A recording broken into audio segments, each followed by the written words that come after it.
नमस्कार, मी चित्रा मसलेकर. GA चॅनलमध्ये आपलं सर्वांचं पुन्हा एकदा स्वागत. आता मी सांगाडा या कथेचा तिसरा भाग वाचणार आहे. ही कथा पॉप्युलर प्रकाशनाच्या निळा सावळा या पुस्तकातनं घेतलेली आहे. आज आपण कमल कोण याचं कथानक वाचणार आहोत. कमलनी मास्तरांना बोलवलंच नव्हतं कुठल्याही प्रसंगाला, पण मास्तर त्यांना काय वाटलं असेल ते आज आपण वाचूया. कमल कमल तर आपल्या शरीराचा मनाचा गोळा, पण नाही, तिच्या मनाच्या गाठी अगदी घट्ट बसलेल्या होत्या. जणू लग्नासाठी ती जी बाहेर पडली ती पूर्ण अनाथ होऊनच. एकदा बाजारात मुलाला कडेवर घेऊन ती समोरासमोरच दिसली, पण एकही शब्द न बोलता ती निघून गेली. कदाचित तिने पाहिलंही नसेल, किंवा असेलही. तिचा नवरा तर मास्तरांचा उल्लेख खाटीक म्हणूनच करायचा. बापट, तसा मोठा तरतरीत मुलगा.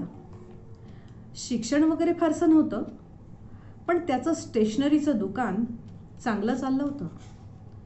खरं म्हणजे तो मास्तरांच्या जुन्या एका मित्राचाच मुलगा, पण त्यांनी त्या मित्राचं नाव टाकलेलं होतं. एका विशेष प्रसंगी मास्तरांनी त्याला आपल्या आईचा एकुलता एक दागिना बोरमाळ वापरायला दिला होता. आज उद्या करत करत त्यांनी चालढकल केली आणि एक दिवस ती विकून टाकली. मास्तरांनी कोर्ट कचेरी नाही, काही नाही, काही केलं नाही. उलट 2 दिवस मुंजीसाठी माळ पाठव अशी त्याच्या सहीची जी चिठ्ठी होती ती शांतपणे फाडून टाकली. पण अंगावर घाण पडावी त्याप्रमाणे त्यांचं मनच आकसलं. आयुष्याचा एक लचकाच तुटला. कमल मॅट्रिकला असता तिची बापटाशी ओळख झाली. कशी ते मास्तरांना शेवटपर्यंत समजलं नाही. काही वेळा मास्तर तासनतास तिच्याशी बोलत बसत, आपल्या पत्नीच्या आठवणी सांगत. त्या घरट्यासारख्या सुखात तिला का उणीव वाटावी. मुलगी नेहमी परक्याची हे खरं, पण त्याला अद्याप अवकाश होता. मास्तरांनी आपल्या तोलाचं एक गरिबाचं स्थळही पाहून ठेवलेलं होतं, आणि लग्नाकरता ठेवलेली रक्कम आतापर्यंत 500 झाली होती. पण एक दिवस कमल त्यांच्यासमोर घोटाळली. नवं पातळ हवं म्हणून सांगायला देखील घाबरणारी ही मुलगी त्यांना सरळ म्हणाली, दादा, मला आता शाळा झेपेल असं वाटत नाही. मास्तरांनी वर पाहिलं. प्रथम त्यांना तिच्या शब्दाचा अर्थच समजला नाही. ती फारशी हुशार नव्हती, पण पास झाली असती. मग तू काय करायचं ठरवलंयस? त्यांनी शांतपणे विचारलं. मग तुम्हाला मी विचारणारच होते. ती एकदम जरा अडखळली. मला ना लग्न करायचं आहे. ते बापट आहेत ना, त्यांच्याशी. तुम्ही? बापट? कोण बापट हे समजल्यावर मास्तर चिडले. बापट गेला खड्ड्यात. रागाने थरथरत ते म्हणाले, असल्या भानगडी करायला शरम नाही वाटत? तुळशीच्या रोपट्याप्रमाणे वाढवलं मी तुला, आणि एवढ्या थराला गोष्टी गेल्यावर सांगतेस मला? बेशरम. मास्तर रागवणार याची कमलला कल्पना होती, पण ते इतके भडकतील असं मात्र तिला वाटलं नव्हतं. भानगड वगैरे काही नव्हती. बापटने प्रथम तिला लग्नाविषयी विचारलं, आणि तिचा नकार नसेल तर मुंबईहून येताच तो मास्तरांना सुद्धा विचारणारच होता. पण हे सारं सांगायला तिला वेळच नाही मिळाला. मास्तर वेड्यासारखे तिच्याकडे धावले आणि काडकन तिच्या मुस्कटात दिली. आयुष्यात प्रथमच त्यांनी तिच्यावर हात उचलला होता. हात भाजल्याप्रमाणे ते स्वतः क्षणभर दचकले. पण पुन्हा त्यांचा संताप अनावर झाला आणि ते ओरडले, माझं तोंड काळं केलंस तेवढं पुरे.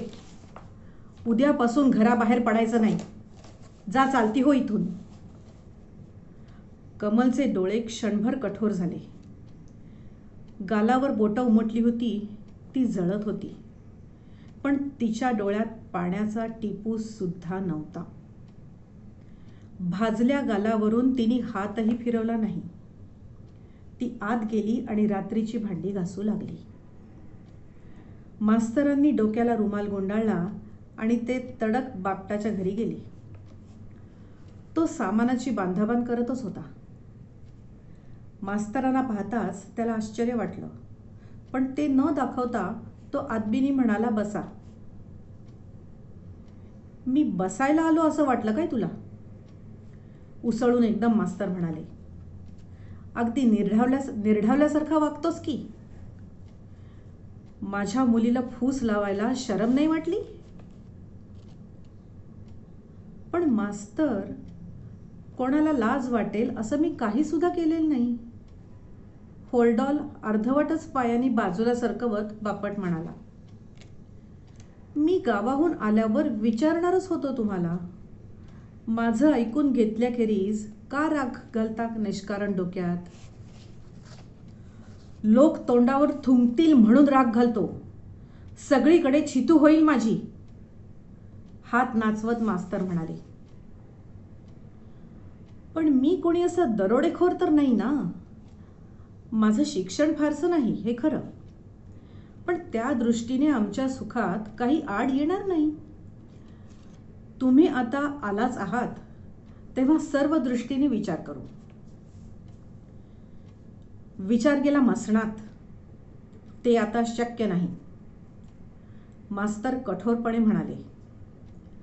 तुझ्याशी तिचं लग्न होणं शक्य नाही. औलादच तसली. बाप बेरड, मुलगा काय निघणार देवटा.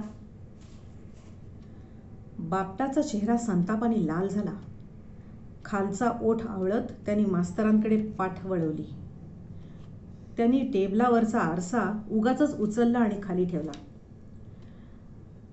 माझ्या बापानी काय केलं हे मला फारसं माहीत नाही आणि तो माझा दोषही नाही. पण तुम्ही आता इथून चालू लागा. मला आता तुमच्याशी काहीही बोलायचं नाही. पण माझं एक काम करा. कमलला कळवा की तिला कोणा एकाची निवड करावी लागेल.